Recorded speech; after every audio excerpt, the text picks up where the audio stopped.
shinun katsiare o koya chuan se umo len wa lui lung du song te kha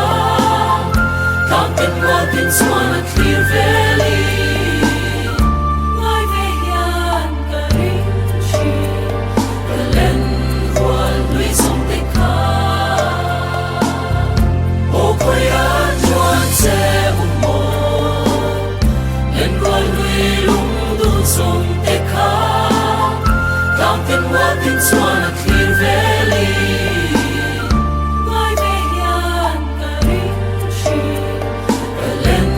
wa lui song te kha ngai ve hian ka ring chi ka len wa lui song